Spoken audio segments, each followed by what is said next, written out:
performance marketing session of LEAP 2020 Virtuals Conference powered by the advisors at Madlow. I'm Tom Cole, President and CEO of RDA, and I'll be moderating today's discussion regarding driving results with digital marketing. Let's take a moment to meet our panel. Let me start off. Greg, would you like to kick us off? Hey, good morning. I'm Greg Haynes. I'm the Vice President of Marketing at Madlow. I'm privileged enough to have been working in digital marketing for, about 20 years, mostly on the brand side. Last few years, I've been working on the agency side and looking forward to the discussion today. Thank you. Great. Jana. Hi, I'm Jana Baumgartner. I'm a digital strategist at RDA. I'm super excited to be part of this panel as well because digital marketing and data has been both my career and my passion for the last 15 years. And just like Greg, I've been both on the client side as well as the partner side, starting as a developer and then building into managing a client team, and now helping other clients realize their potential with data in digital marketing. Great. And Michelle. Hi, I'm Michelle Woodyear. I'm the Director of Digital Marketing at Covington. I'm in the process there of building an industry-leading MarTech team. My background is in also a software developer. I started out, wandered around in different disciplines from finance, optimization. I was a Six Sigma black belt for years. And then I wandered into marketing and PR, and I found my home. So since then, I've been leading digital teams, transforming organizations to take advantage of digital technologies. I'm pretty passionate about this area. I love math and data, but I also like to combine my business expertise and put that lens or filter on the data so that we don't drown in data, but rather find opportunities for business growth and revenue generation. Very cool. Excellent. And Andrew. Yeah, so I'm Vice President of Web Architecture and Special Projects at Acuity Brands Lighting. Been here for about 3 years, but I've been in the digital marketing field for, probably about 7 or 8 at these points. I really focus on delivering sort of large-scale websites that service millions of customers, or sort of e-commerce, or very high-end, very complex digital experiences. Is where kind of my background comes from. More recently, we've started moving into taking those high-end commerce and complex websites and bringing in other data flows from social and from the paid, and trying to bring all those analytics together to answer questions about how users use the site, why they use the site, where are they going, what are they doing, and how to better capture them. So, driving a business from a technology aspect to really solve those problems is where I kind of bring back from, come from, and really get excited about and bring that expertise in for customers. And I've been doing that with Acuity now for about 3 years. Great. Well, as you can see, we have a very well-represented panel, from professional services to some agency and client backgrounds to manufacturing and distribution. So let's get started. The topic of this is really driving results with digital marketing. So those results really only matter if they affect your organization or your company in the manner that you want them to positively affect the business. So let's start with a couple of organizational questions. So my first question is, what do you do with your organization to align marketing teams with corporate goals?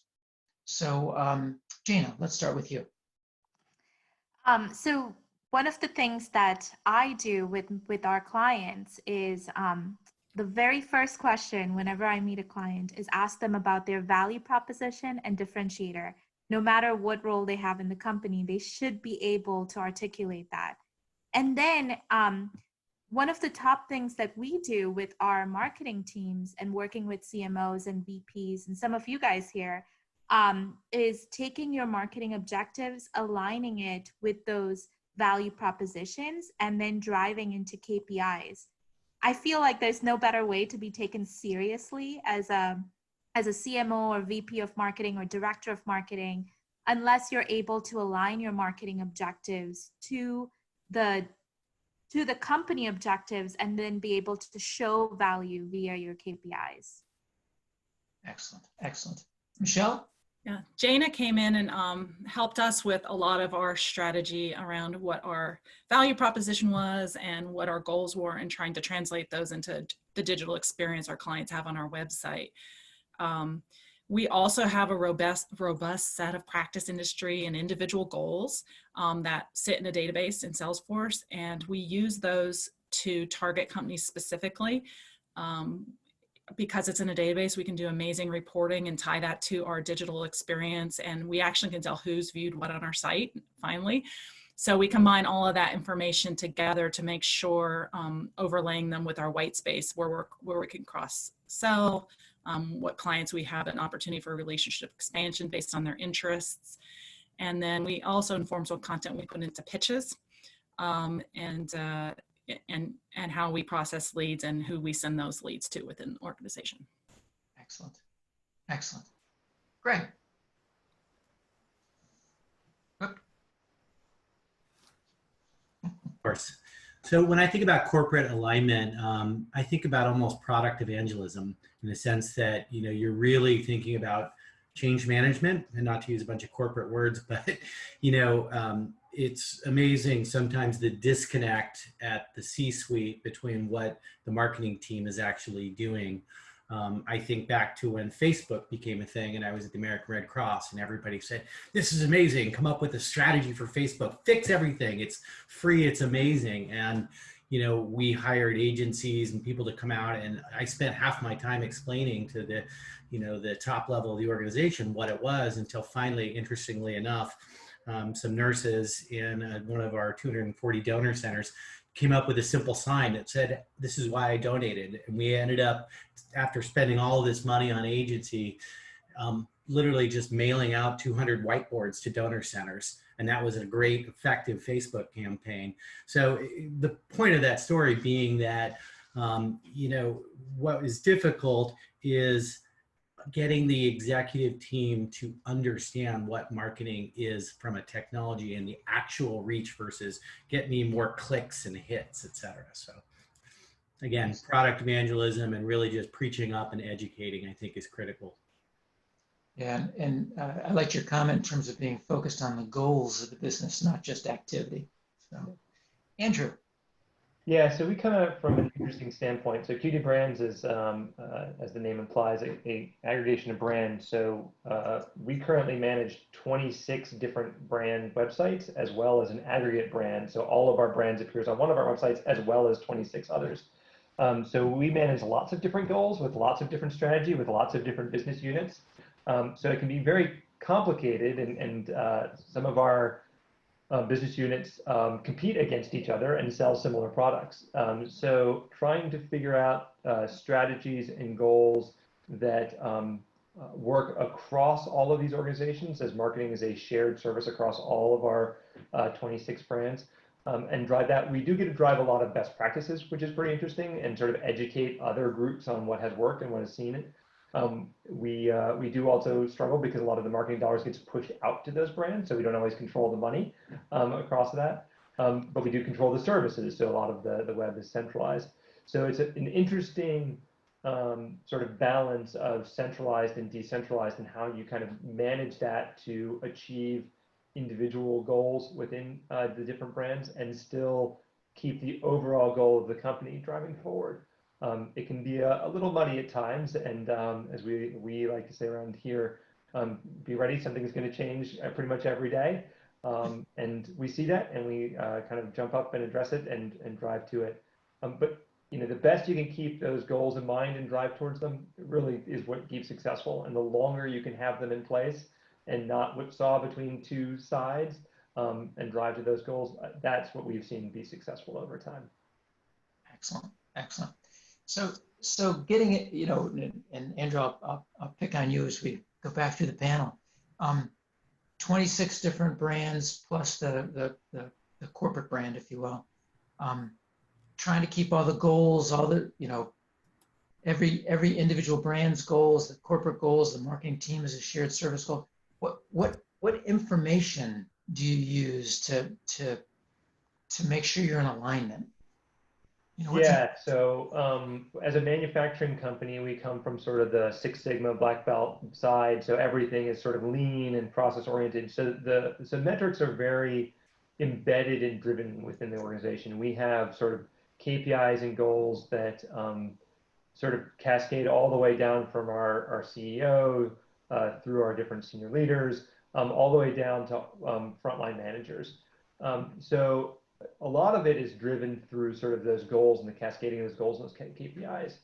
I think the balance that we find and the real struggle that we have is a lot of times we do have to be careful because we quickly get into measuring for measuring's sake, or we get into measuring for sort of personal performance sake versus what's the performance of the goal's sake. So taking those goals and really looking at them very critically every few months to go, is this goal and is this KPI really driving towards what we feel is something that we can act on or make a change or providing insight versus just measuring? Just measuring is not enough. If you can't, you know, as I say, the worst KPI I ever see is one that's green for 12 months. I never want to see a green KPI for 12 months. That means it's no point in measuring that. It doesn't do me any good. Other than that, you know, so I want to find the ones that are red. Why are they red? Let's dive in. So red is not a bad thing. You know, missing a goal is not a bad thing. That's an opportunity to figure out what's to change and what to do differently.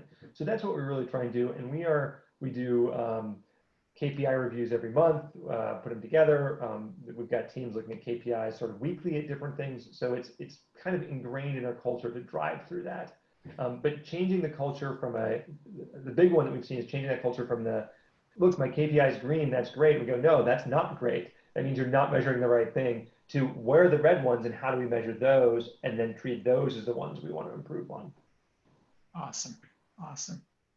Andrew, Yeah. I also come from a background like similar to yours, where you know, when I worked on the client side, we were a shared service for 15 brands and 15 websites.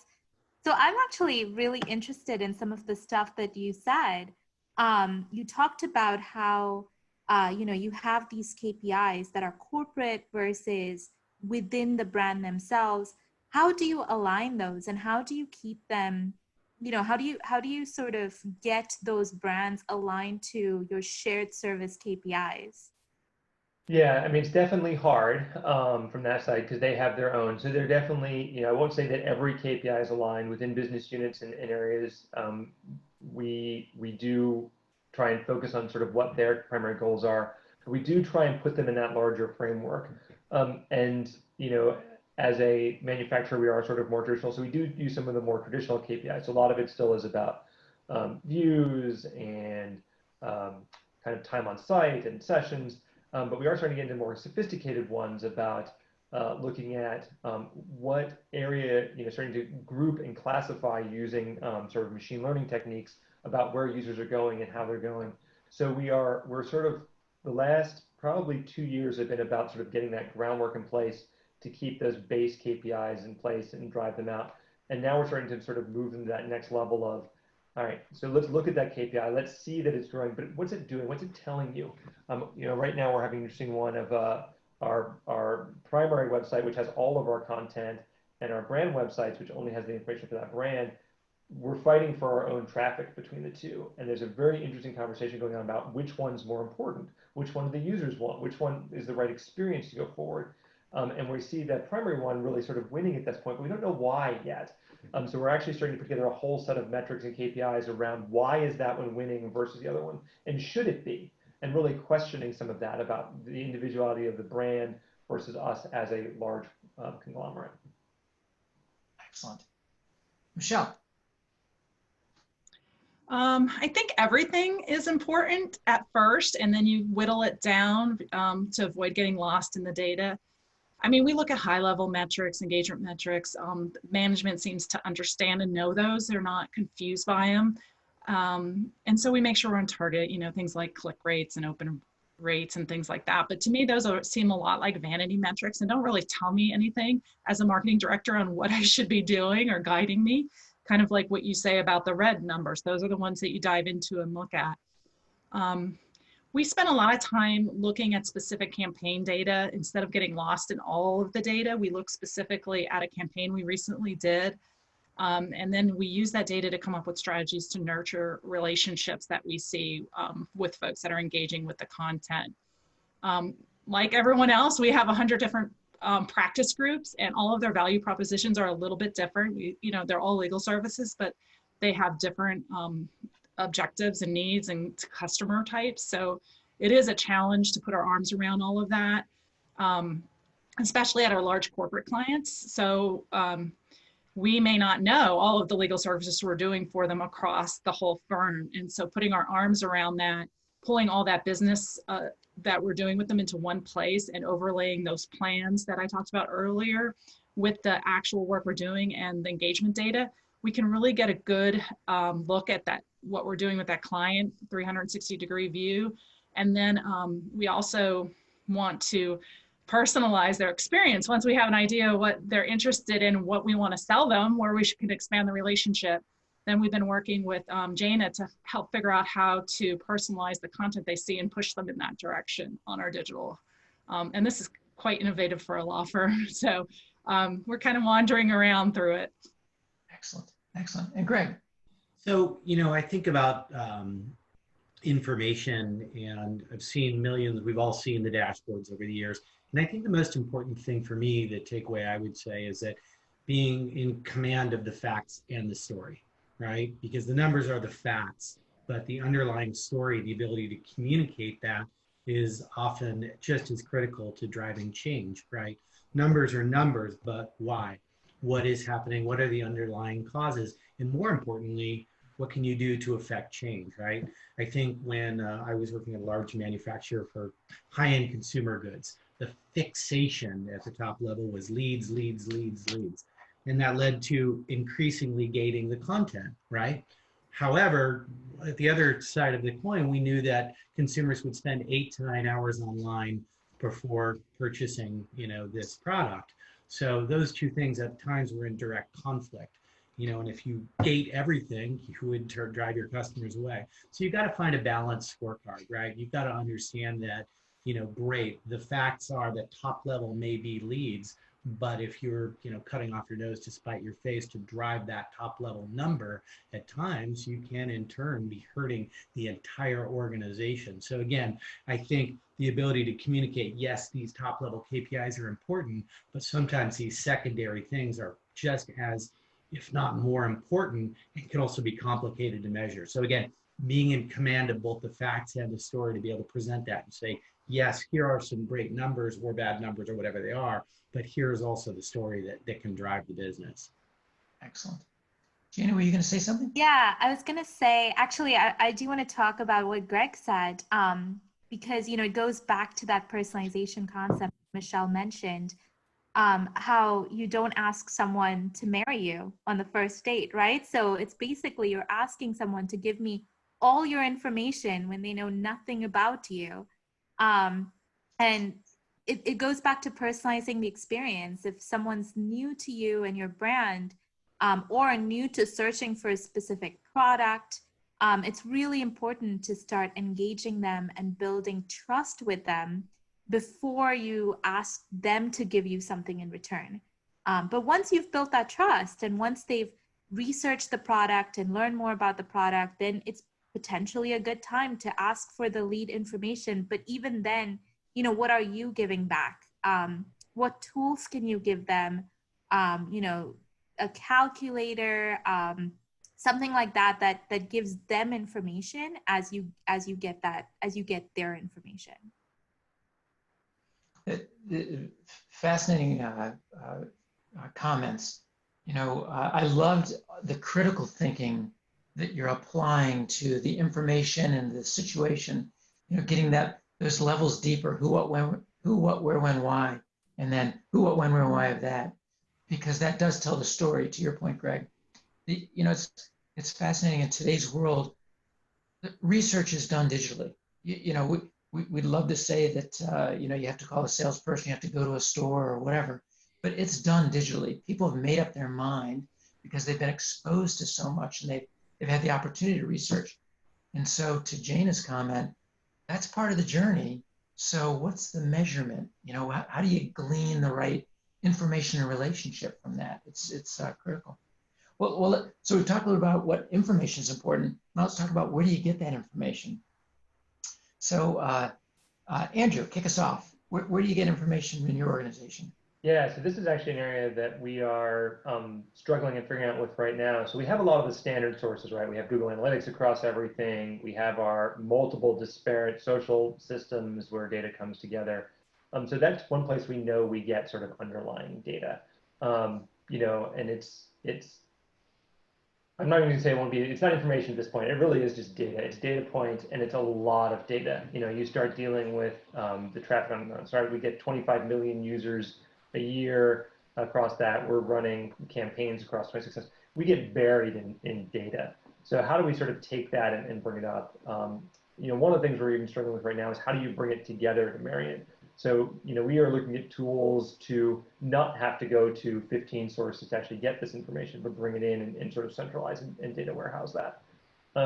And that's sort of one of the steps we're doing to be able to do this. And we've done a pretty good job of it across some of our simpler sources, Google Analytics and things like that. But then we get to the next question that we start to answer. Who is coming to our site? And we're a B2B2C organization, right? So we sell, we don't sell direct to consumers, we sell through other businesses. So while the consumer is important to us, they're not really our customer. It's that middle B that really is our customer. So trying to figure out who they are and who's coming to our site from them and what they're seeing, that's been really interesting. And that's something that we've been talking about and investigating for a couple of years now. And we just initiated a project where we are doing company level identification of folks coming to our website from anonymous traffic and taking that and then splitting it. We know we've got sort of segments of customers. We call them agents, distributors, and then specifiers depending on sort of the roles they play.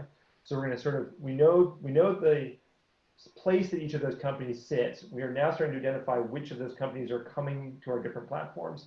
So now we're going to sort of marry this together and go, okay, well, this companies are coming to our platforms looking at this stuff. What do we want to do with that? So those are questions we're just starting to get to answer now that we've sort of got the base platforms and that base data collection in place. But it's a pretty challenging aspect. And I think one of the challenges that we keep coming back to is, okay, we know that now. So, okay, we can answer, it's this group, it's these people, they're seeing these things. Well, then what? You know, what are you going to do with that? How are you going to change what we're doing? So we're in the very infancy of beginning to get to the question, the answers of who's coming to our site and what they're seeing. And from that, I think we'll drive to, okay, well, what do we do about that? Because that's really the next step in how you get there. But it is challenging. So we looked at multiple external tools. We just did a big evaluation of a couple tools to bring in analytics from multiple sites, from a company called Supermetrics and a company, Datarama, which is a Salesforce product. We did sort of a head-to-head competition against those and picked one.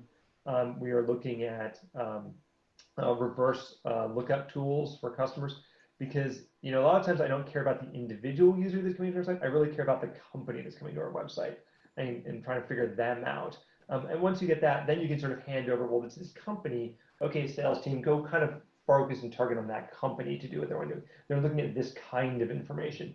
They care less about the individual and more about sort of that company in that region. But it does create a lot of interesting plays.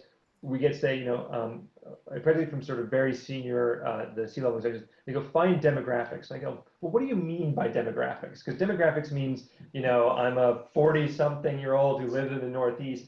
Well, is that really what you want? They're like, no, I don't care about that. I want to know it's this business and this size. Okay, well, you want to know sort of company demographics then, which is not the common nomenclature when someone says demographics.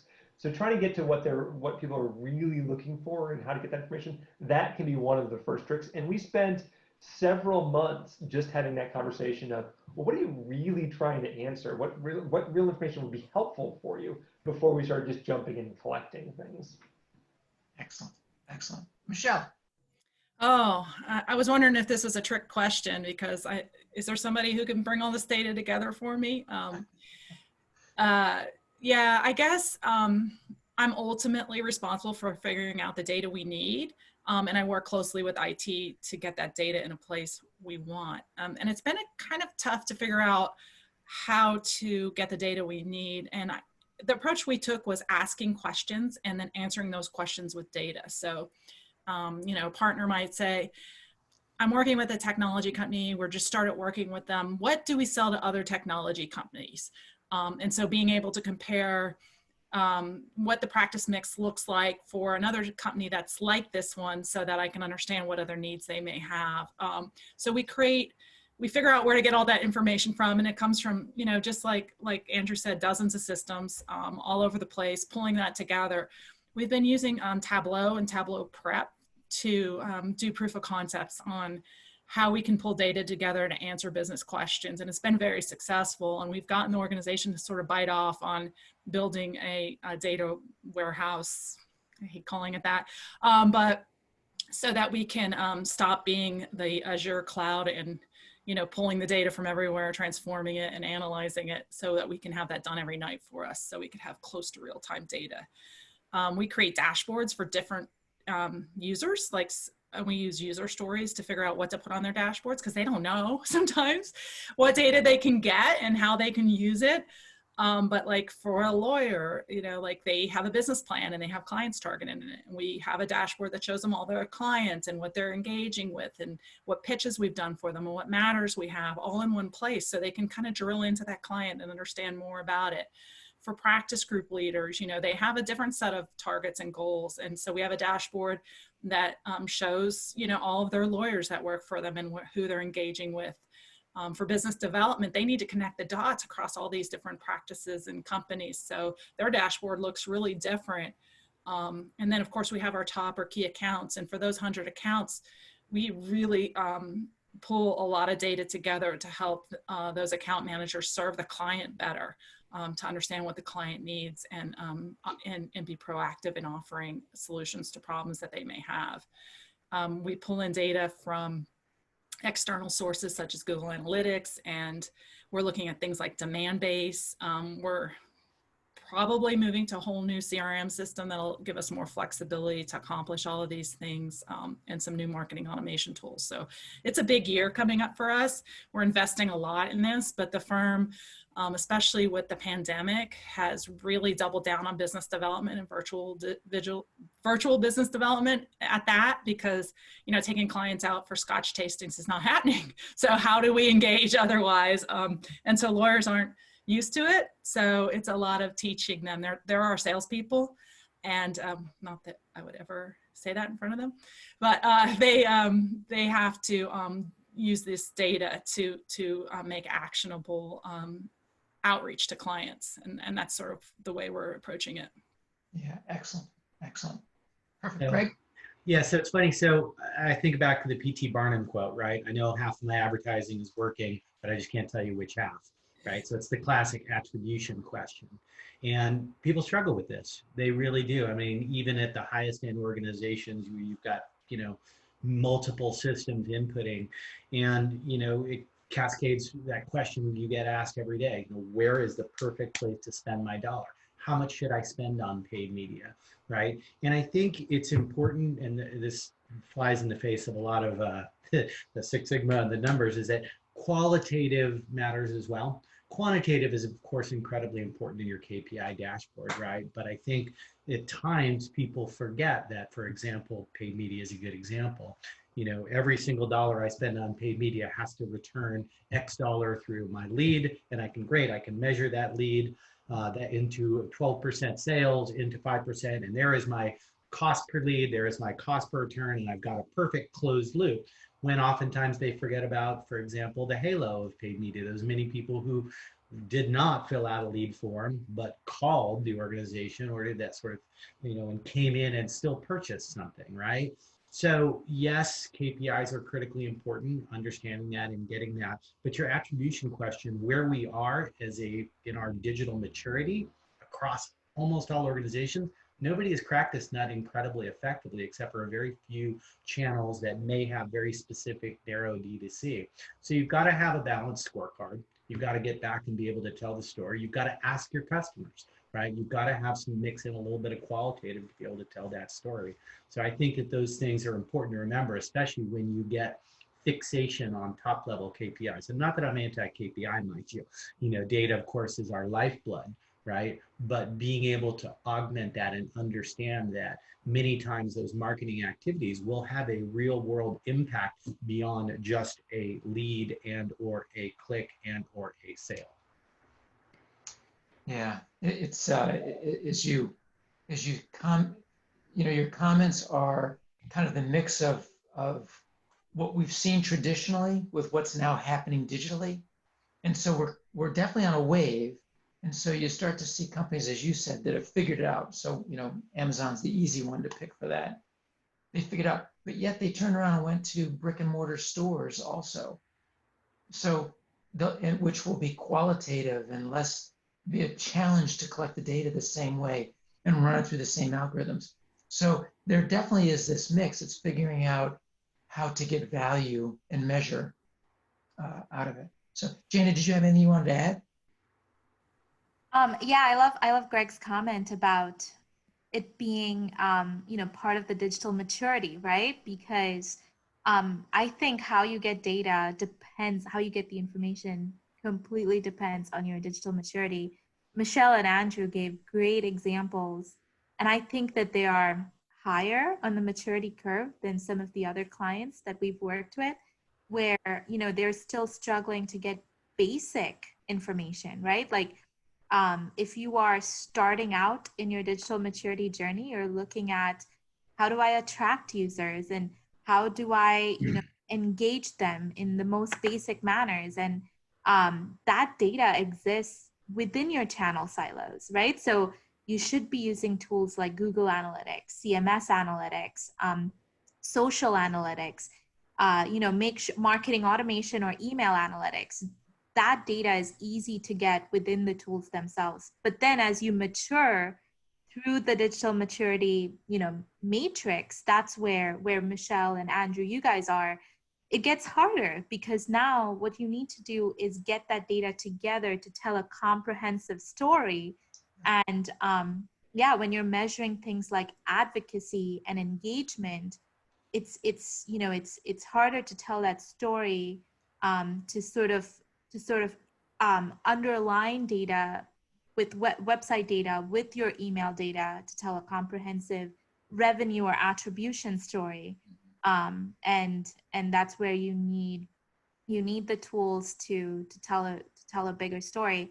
And I would say it's important to focus because it's very easy to get caught up in I want all the data everywhere. So what's the key elements of the data that will actually tell the story and drive the attribution or drive the revenue, and be able to get how many of your customers are able to refer you, how are your customers getting engaged? Yeah, that definitely something I've seen over the last year and really 2 years here at QD. It's as you kind of go up that level of maturity from the individual silo data that I guess the easiest thing is to get buried in it and to get demoralized by it and just to get crushed by it. And I love Michelle's comment about how they started with questions, right? Like, let's start with a question we want to answer. Because I've starting the other way, and I've done it both ways. Starting the other way is much harder, actually. If you say, let me start and bring all the data together and then try and answer a question off of that, it is much, much harder because you basically you're going to spend time, money, effort to get this place. You go, okay, I'm ready to answer a question. Someone's answering a question. You go, I didn't get the data for that answer, that question. Wait, hold on, let me go back and do this again. So I love the fact that you guys started with sort of the questions, and it's what we've been trying to find that balance and driving to it here. I think the other struggle when you get into sort of the corporate side is that mix, and sort of Michelle, you alluded to this too. Of I work in marketing, but I'm an IT guy. We also have IT, so I need to find that balance of working with them and sort of doing things on my own. So kind of how can I move things faster, quickly to get to something like, okay, this isn't where we want to go, this is the direction. Okay, now I need to sort of institutionalize that. If I start with institutionalizing it first, it takes too long. I need to be able to fail faster than that a lot of times. So I think those are the big things that, for me have come out to really be cognizant and wary of. But if I gave one piece of advice, I'd go with Michelle, start with a question and try to answer that question. And that will create 5 more questions and then go answer those questions. I think, Andrew, I came up with that theory because of my Six Sigma background. You always have a hypothesis you're testing the results of with data. So that's what your question is. It's like, I think this is the way this is working. Is that true? Can I back it up with data, or does the data show me something else? So I always start with the hypothesis. You know, I was listening to Greg and I was thinking, oh my God, thank God I don't have to answer to attribution and revenue generation, because we don't have an online transaction, right? It's really hard to tell for us how many touches it takes to, you know, start a matter. But we're starting to see some patterns of outreach that are working, especially if it's a new go-to-market initiative. We're learning so much from those new offerings, you know, where we don't have relationships and how those relationships are built. We just did a campaign. We spent close to 1,000 marketing and lawyer hours on it. So if you just multiply that by the biggest billing rate you can think of, that's an expensive project, right? So we want to see if it works. So, you know, we're trying to track matters that result from that, and just often 1 or 2 matters is enough to justify a campaign in our world. But it's really hard for us to do the attribution and take credit for that. And luckily we don't have to, because our management committee, we have a seat at the table. We meet with them every 2 weeks, and they're on top of what we're doing and fully supportive of it. So may change, but I'm going to enjoy it now. Why I don't have to answer all those questions. Well, let's build on that a little bit, Michelle. Since complete attribution, you know, if I was just picking a number, I'd say maybe 5% of the businesses actually can do that and do it. So clearly 95% can't. I mean, the vast majority. So kind of the 2 questions that come out of this. One is, if you can't get to complete attribution, what is an acceptable level of relationship demonstrating results that your organization can absorb, can handle?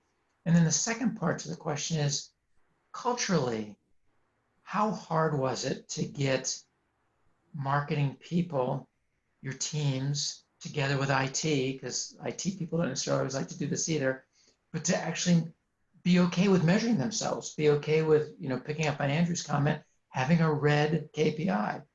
Culturally, how did that work? So 2 things, and we'll go around. First is, what's acceptable if you can't get to complete attribution in your organization? And secondly, cultural conversations. You know, what did you have to do from a change management or a cultural standpoint? So Michelle, I'll offer to you first if you like, or. Did I mention I work with lawyers? So change management, you know, they like to argue. That's what lawyers do, right? So the best way for us to get started and get the investment we needed to get to better attribution metrics was to have some success stories in our back pocket. So we worked with, you know, the Coalition of the Willing, a lot of people who were launching, like our digital health initiative was brand new when I came to the firm. And so they wanted help, and they, you know, they sucked up the marketing advice we gave them, and they had some really early quick wins. You know, and I'll just tell one quick story is we were looking at the data that was coming back from that campaign, and we saw that a large social media company was reading all of the digital health content. And digital health is like, you know, an inhaler that tells you the temperature and environmental conditions when you're using the inhaler, and sends it back to your doctor so you can learn, you know, what's causing your asthma episodes. And we couldn't figure it out. And then about 3 weeks later, the social media company announced a foray into a wearable. And we're like, oh, we saw that before that happened. If we like knew what to do with that information, what could we have done differently? Because they were a client of ours. So, you know, those kinds of stories, and telling those stories to the partnership, to the individual lawyers, and then they talk amongst themselves, that builds energy around the initiative.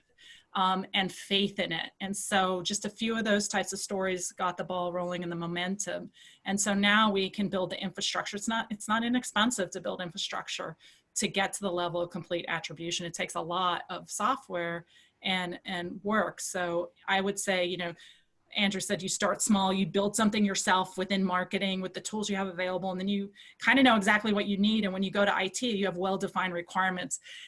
When I was in the IT side of the house and I worked with marketing, I was like, oh, what's the next little red squirrel running by marketing? So if you come to IT with a well-formulated ask and good requirements, you know, that makes your relationship with IT much more valuable and actionable, and there's more trust built there. So I would second that, like starting with a POC, using some tools like Tableau or BI to look and analyze data and show them what you can get out if you build an infrastructure for it is has been key for me to get that sort of investment and culture change that I needed to have.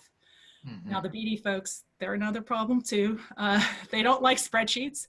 So trying to get them to look at data and use the data has been a journey, but same way, you know, find the willing, teach them how to do it, and then get them to bring their peers along with them. Excellent, excellent. Yeah, helping IT understand that we got the results because you helped give us the data that demonstrated the results. So they're part of that winning team. Yep. Yeah. Can't Gina. do it without them. Right. Gina. So yeah, it's actually, you know, really cool story, Michelle. I think that I was asked to join a conversation on LinkedIn recently by Mayur Gupta, who is the CMO of Gannett and was of Kimberly-Clark and Spotify.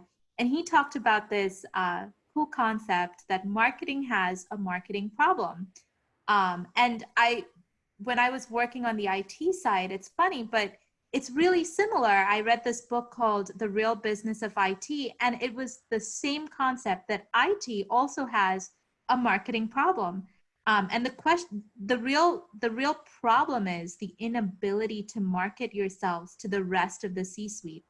So when you partner together and are able to measure yourselves, right? Marketing and IT measure themselves basically in the same way, you're able to market yourselves better to your C-suite. And Michelle, you have such a great story on how you're marketing yourself to, you know, the lawyers and the partners and the rest of your organization. So, yeah, I think KPIs and the ability to partner to market yourselves better is potentially the answer to that question.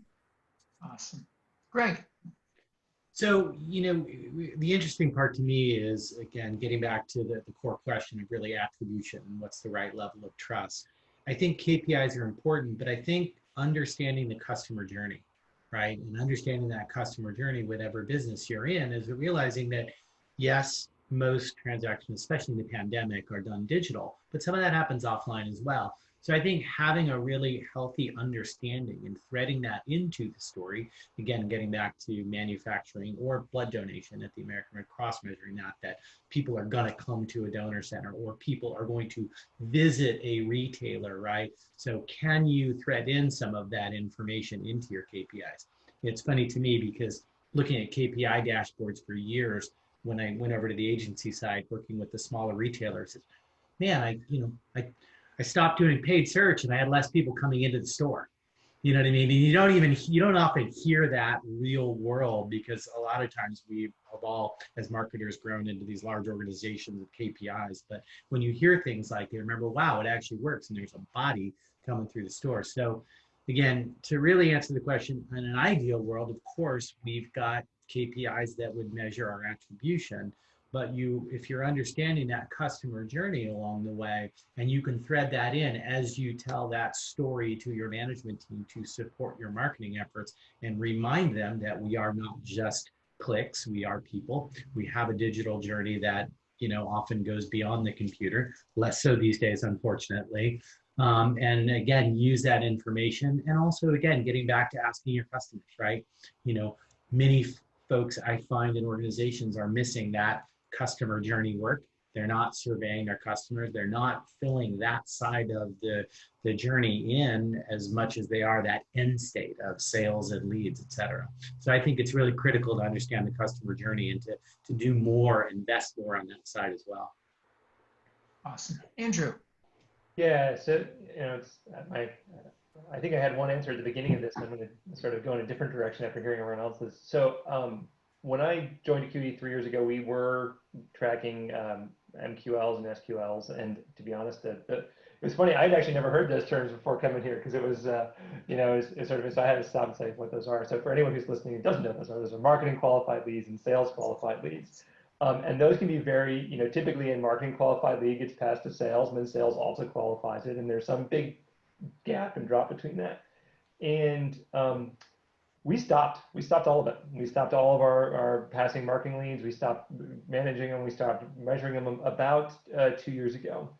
And really the reason is one, because of that significant, what we thought we were passing from marketing to sales, we'd pass 50 leads and they go, one is qualified, right? Okay, well, so there was some just big disconnect there. And we really haven't done it at that point. So we haven't really done attribution in the last couple of years at all. And I think that has taught us a few things. One, it's taught it, we sort of learned a lesson. It's really hard to do attribution at any level. But now we're starting to figure out, well, what do we actually mean by attribution? And what do we mean by MQL and SQL, particularly in a B2B2C world? So for us, attribution is, we typically know who the businesses are buying from us at sort of a large level, at least the ones that are sort of making the large purchases and that kind of stuff. So, now what we're asking them is, well, what are they not buying from us that they should be, right? So now we're starting to go, well, it's not just about qualifying them at market level. It's about starting to ask the question of, okay, they love our indoor products and they're buying lots of those. Why don't they look at our outdoor products? Why don't they look at our control systems? So it's those kinds of questions that you go to of sort of how do I take them and learn more about them to then educate them on what else they should be getting from us, which I imagine is very similar to what Michelle deals with when they kind of different matters in different areas. How can I do a new area of law within that same customer? Even RDA, how do I do a new area of business once I've already got trust within that? So that ability to expand out for me is really what's replacing our view of MQL and SQL this. It's a lot more about, taking the folks that we know are doing business with us and starting to ask, well, what else should they know about us? Or why aren't they doing these things? And then we do it through analytics. We do it through conversation with them, right? They're our customers. Let's go and talk to them. In a couple of weeks, we are holding a group of sessions where we've invited people to come and, we're going to be presenting some new way where the website's going to work. We're actually going to pre-release it to a bunch of folks and show it to them and walk them through it and get feedback on that. So those softer goals, that balance, as Greg has mentioned, between sort of the hard metrics and the soft stories is very important. So, I think that's been our journey. I think it's probably a fairly common journey in that B2B2C world where that MQL, SQL is even harder than if you were making a direct sale to a consumer. So I would encourage folks to really step back from that attribution side and really think, what does attribution mean and why are we measuring it and to what on that front? In terms of the IT journey, I think that's been one that's been, it is rarely a frictionless journey when you try and put big systems in place. And it's not frictionless because it's hard. It's hard on the business users that you take out and going, on top of your day job, I also need you to help me build all the requirements of the system and test it and make sure it's doing so your future job will be better. But while you're doing that, while you're doing your new job, I also need you to do this other job of helping me build this. And to IT, it's going, well, maybe you've never learned what marketing is. So now I'm going to teach you about what marketing is, about how to ask those questions. So it's a very complicated arena whenever you bring together two groups that work. And particularly, marketing, at least at Acuity, is a much softer side. We do a lot more demand generation marketing than we do sort of MQL-based marketing. So we really are out there kind of making people aware and knowledgeable of them. So that's even harder to measure about how sort of that knowledge level goes up. So when you bring those fuzzy goals into an organization like IT that is very, well, let's measure this and let's drive it and let's, what's the answer and it's black and white. And, that can be a very challenging thing to do. And it's something I've struggled with. So I come from an IT background and Tom will tell you, we've known each other a long time. I can be a very black or white person and that can cause me some friction at times. So finding a way to live in these areas of gray and kind of get IT a little bit closer to this area of gray and get marketing a little closer to the areas of black and white and bring them together, that can be a good way to do it. But at the end of the day, it really comes down to, if I can come with a little POC, with an idea, with some successes, as Michelle has said, that all brings credibility to be able to go to all of those organizations and say, well, let's just start with this and sort of build it out. So I'm sort of known for small black ops IT projects that we run for a little while and then go, okay, now let's do this for real. It's been successful for 6 months. if you don't want, it to die when my laptop dies because it's literally running off my laptop, let's bring in IT and figure out how to do this for real. And then we kind of work through that over the course of the next however long it takes, 6, 9, 12, 18 months. But then you don't stop the other Black Ops projects because they're the ones that'll feed into your pipeline later. So I guess that's my 2 cents on it all. Awesome. Awesome. To riff off of that, Andrew, I would say, these shadow IT teams that you develop in marketing.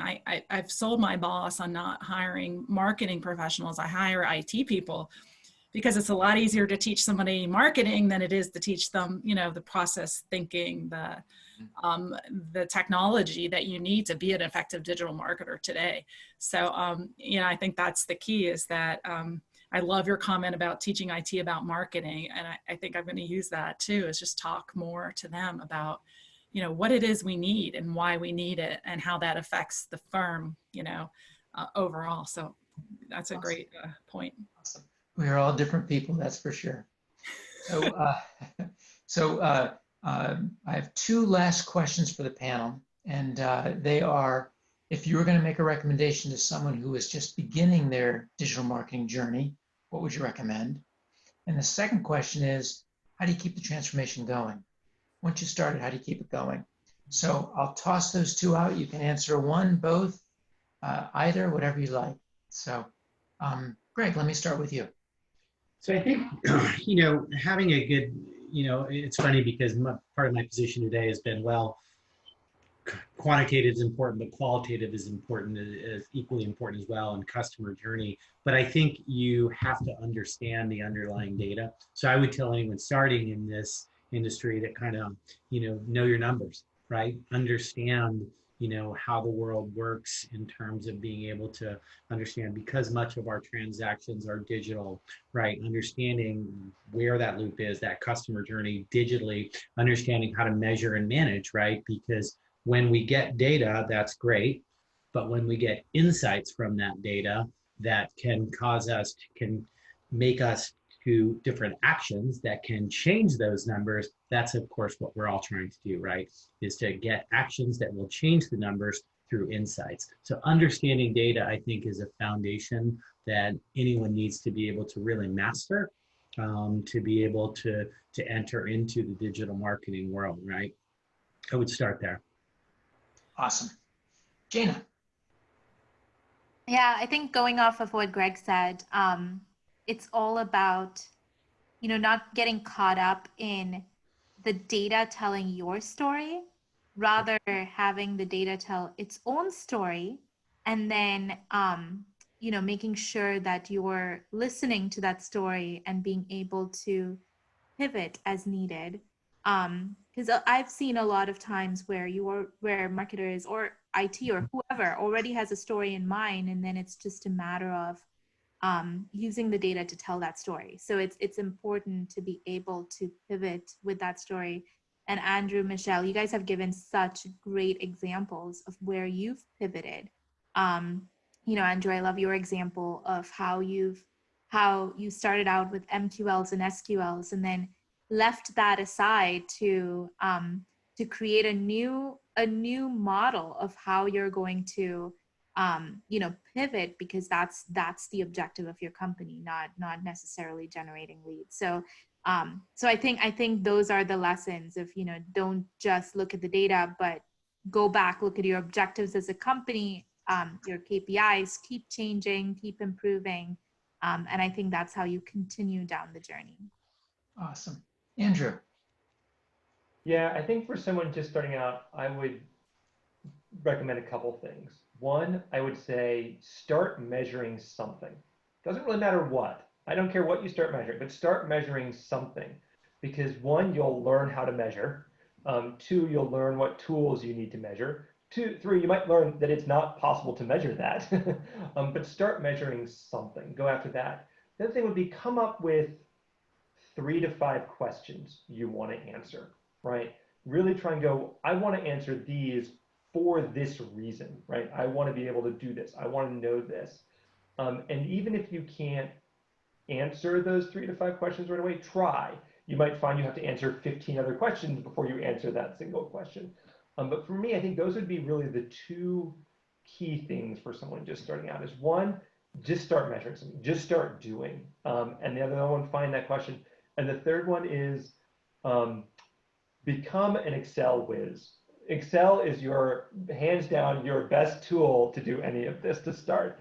It is great to bring data together, learn pivot tables, learn lookups, learn all that kind of stuff. Spend, go to a class in how to use Excel if you are just starting on this, because it is your friend on how to do so much. And I use it almost daily to answer random questions I get asked, and to be able to split data and merge data together in something that would take, weeks from IT. I'm like, no, we just start together. Here's the answer. Does it help us? If it helps us, then we'll go actually and formalize this.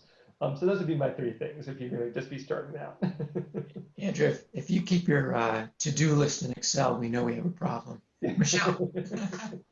Cognizant of our audience here as CMOs and leaders of marketing organizations, I think, when you get started in these journeys, you need the right person setting and creating your strategy. You've heard that many of us are technologists in background and we've moved into marketing. I think that's an important skill set that you might want to bring into your organization, someone who speaks both marketing and IT, because marketing isn't all about brands anymore, or writing good content. It's also about technology, and it's easier to have the right person setting your strategy who understands a little bit about technology and where to go from there.